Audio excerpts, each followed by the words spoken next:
there again, and I'm back with all the dolls. Well, no, not all the dolls, some of the dolls I've made over the years, and they have patterns available on my Etsy shop. So this is why I'm showing you, because I blatantly want to plug my sewing patterns to you, but I think it's also nice to actually see the original dolls, because when you go on Etsy you see all the images and photographs, but you never really get a chance to see the original dolls. They're putting a feature now that you can put videos out in the listing, so there's going to be more opportunity. But anyway, I thought I'd use YouTube, and so you can see there's a whole array of dolls that I've made using the patterns which you can get from the link below this video. And today we're going to talk more about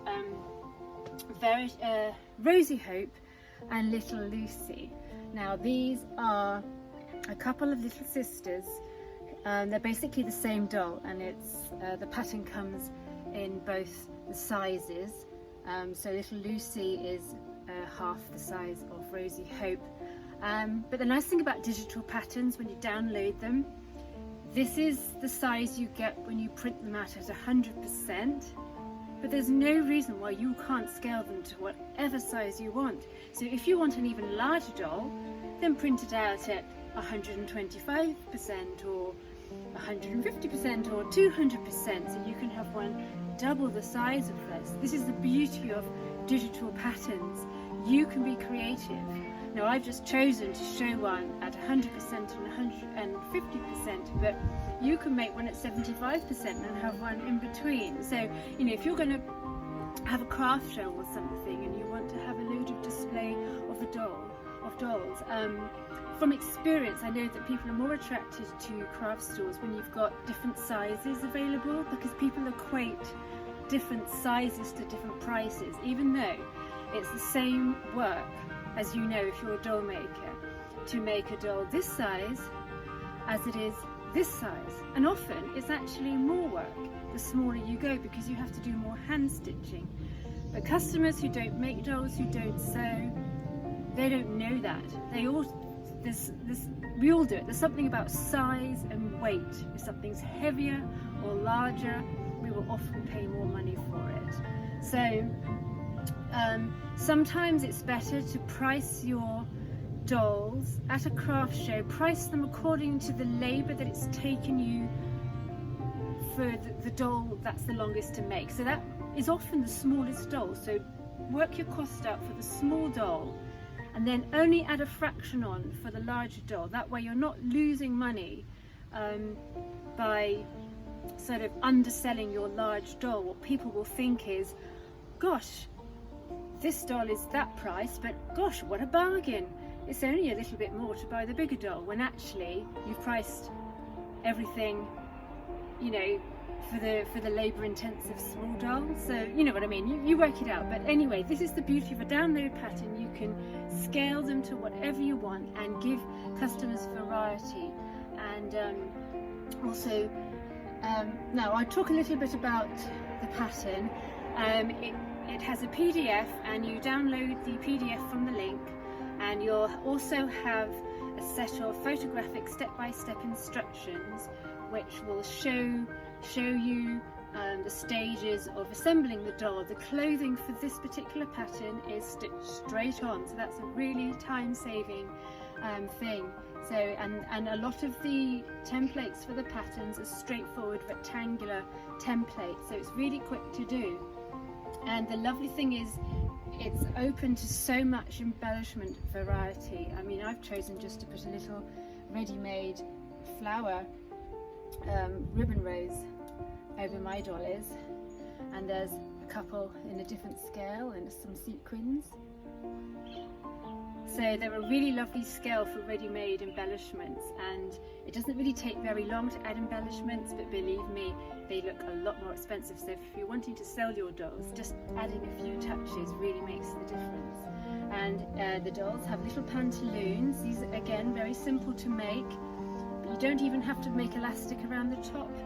The pantaloons are stitched straight onto the doll's body, which is a very lovely time-saving element. And these dolls don't need to be dressed and undressed. they're not really for children, they're really for adults who, because there's a lot of adults out there who still like dolls. I mean, we should know, right?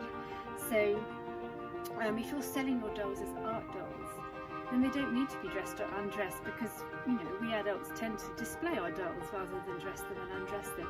And if you are going to make them for children, well, that's a whole different thing. I don't personally sell my patterns saying suitable for children, because you've got to get all sorts of rules and regulations. That's up to you to decide. But if you're just making a doll and you want to sell them as an art doll or an heirloom doll, the clothing doesn't need to come off. So save yourself time. Why make clothing that has to come off if it doesn't need to come off? So these are little shoes. Now again, I made them from felt. So again, that's time saving. You don't have to seal the top edges. Felt is wonderful for that. And I made a little embroidery thread which I threaded around the top, and as I was going along I added a little bead in between each stitch, and just doing those little finishing touches makes the difference between having something that's a kind of basic made doll to something that's really, really treasured and cared for. Now as far as the hair, you can get some lovely sort of boucle wool in shops which is already sort of frizzy and bobbly. I haven't seen it often lately. I've been to sort of specialist wool shows where they have it, or straight from the farm. It's very wavy. Here we are. Here's an example of some nice sort of wavy boucle hair. So it comes in different colours, but that just gives a nice wave to the hair. But actually, I didn't use that for these dolls because I couldn't find any at the time. So what I did is I just got some regular wool, some yarn, and I just split the strands. Now, it takes a bit of time, but depending on whether you're going to make loads and loads, if you're going to make loads, then try and find some boucle wool.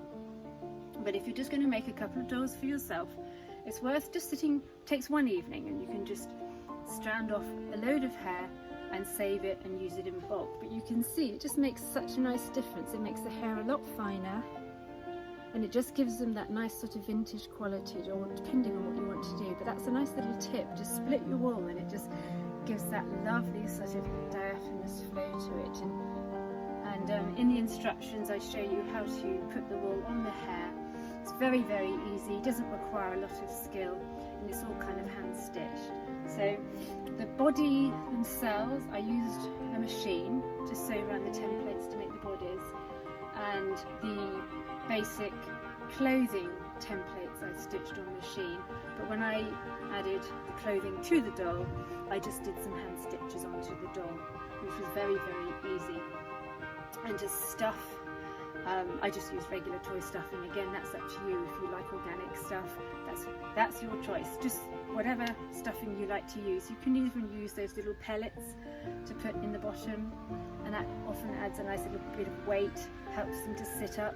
And again, remember what I say, if you want to sell them, when people feel them and it feels a bit heavier, they often are prepared to pay a higher price for that. So this is Rosie Hope and Little Lucy.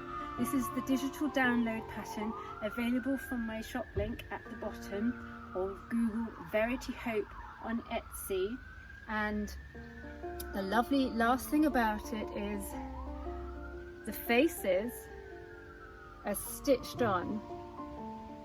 Now, don't be put off if you're not really good with embroidery. I'm not an embroiderer. All it basically is some straight stitches, and you'll be amazed how good you are when you try. You have another look. You might think, oh gosh, that looks a bit complicated. But actually, it's just a series of a couple of straight lines. But there is nothing to stop you from drawing on a face if that's what you prefer. You can get some fabric pens or some pencils. You would know.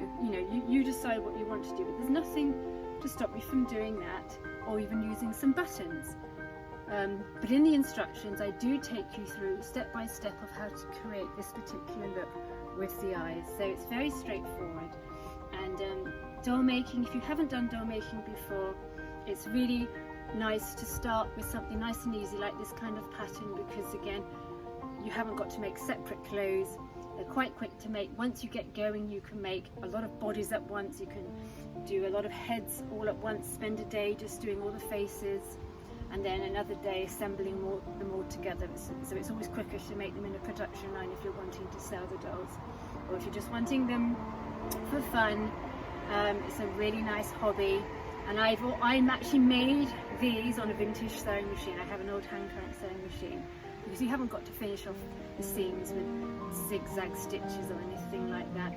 So I actually sat out in the garden in the open air on my hand crank, and it was a lovely afternoon when I made them. So this is the Rosie Hope and Little Lucy digital download pattern from the Verity Hope shop on Etsy, or Google Verity Hope, and enjoy. And I've also got some links below that you can follow me on Facebook and Instagram. So do take a look at those, and thank you for tuning in, and please put a like against this video, and I'll be back. Thank you.